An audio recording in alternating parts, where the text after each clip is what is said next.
আসসালামু আলাইকুম। কেমন আছেন সবাই? আশা করছি আল্লাহর রহমতে ভালো আছেন। দেশ ও প্রবাস থেকে যারা ভিডিওটি দেখছেন তাদের অসংখ্য ধন্যবাদ। প্রিয় দর্শক, আজ আমি আপনাদেরকে দেখাবো কক্সবাজার আন্তর্জাতিক ফ্লাইট চালু হওয়ার সর্বশেষ আপডেট। তো আমার চ্যানেলে যারা নতুন, এখনও আমার চ্যানেলটি সাবস্ক্রাইব করেননি, তারা আমার চ্যানেলটি অবশ্যই সাবস্ক্রাইব করে দেবেন আর পাশে থাকা বেল আইকনটি বাজিয়ে দিবেন। তো চলুন দেখা যাক।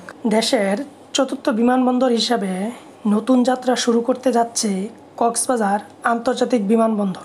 আগামী 2 অক্টোবর থেকে এই বিমানবন্দর দিয়ে আন্তর্জাতিক ফ্লাইট পরিচালনার সিদ্ধান্ত নিয়েছে সরকার। কিন্তু বিমানবন্দরটি গুরুত্বপূর্ণ অনেক কাজ এখনও বাকি রয়েছে, আর তাই এই সময় আন্তর্জাতিক ফ্লাইট পরিচালনা শুরু নিয়ে সংশয় দেখা দিয়েছে। প্রশ্ন হলো, কেন এত তাড়াহুড়ো? যদিও সরকারের এই সিদ্ধান্ত বাংলাদেশের এভিয়েশন খাতে খুব গুরুত্বপূর্ণ ভূমিকা রাখবে। নিঃসন্দেহে এটি বলা যায় এর সাথে আন্তর্জাতিক গেটওয়ে হিসাবে বদলে যাবে এই অঞ্চলের উন্নত বিমান যোগাযোগের ব্যবস্থা।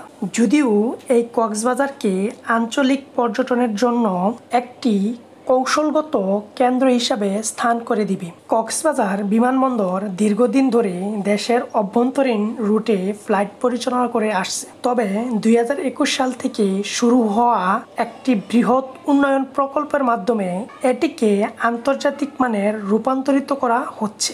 সরকার 2 সেপ্টেম্বর আন্তর্জাতিক ফ্লাইট চালু করার কথা বললেও এখনও অনেক কাজ শেষ করতে পারেনি। সবশেষে তথ্য হলো, বিমানবন্দরটি টার্মিনালে ভবনের সব কাজ এখনও শেষ হয়নি। প্যাসেঞ্জার অ্যারাইভাল ও ডিপার্চার লাউঞ্জ, ইমিগ্রেশন কাউন্টারের কাজও শেষ হয়নি এখনও। তবে রানওয়ে পুরোপুরি প্রস্তুত আছে। তবে যে গতিতে কাজ চলছে তাতে করে বেবিচকের নির্ধারিত সময়ের কাজ শেষ হওয়া কঠিন হয়ে যেতে পারে।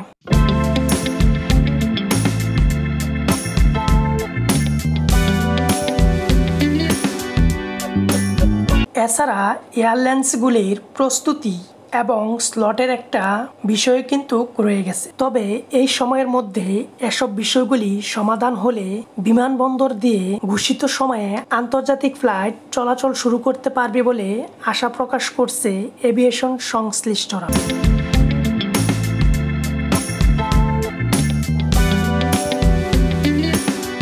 বেবিচক সূত্র থেকে জানা গেছে কিছু কাজ বাকি রয়েছে এখনো। এটি আগামী 28 সেপ্টেম্বরের মধ্যে শেষ হয়ে যাবে। 2 অক্টোবর থেকে আন্তর্জাতিক ফ্লাইট পরিচালনায় এভিয়েশনগুলিকে চিঠিও দেওয়া হয়েছে। বিদেশি এয়ারলাইন্সগুলিকে একই চিঠি দেওয়া হয়েছে। নিয়ম অনুযায়ী দেশের অভ্যন্তরীণ বিমানবন্দরকে আন্তর্জাতিক বিমানবন্দরে ঘোষণা করতে হলে ইন্টারন্যাশনাল সিভিল এভিয়েশন অথরিটি আইকারও কিছু গাইডলাইন মানতে হয়। বাংলাদেশ সরকার সেই গাইডলাইন মেনেই কক্সবাজার বিমানবন্দরকে আন্তর্জাতিক বিমানবন্দরে ঘোষণা করেছে। এর ফলে আগামী 2 অক্টোবর থেকে সরকার এই বিমানবন্দর দিয়ে আন্তর্জাতিক ফ্লাইট পরিচালনা করতে পারবে। এই বিমানবন্দরকে আন্তর্জাতিক স্বীকৃতি দিতে গত 7 আগস্ট আইকাও কর্তৃপক্ষকে চিঠি দেয় বেবিচক। বেবিচক বলে, আন্তর্জাতিক ফ্লাইটের জন্য ইমিগ্রেশন ও কাস্টম সহ সব ধরনের প্রয়োজনীয় ব্যবস্থা নেওয়া হয়েছে।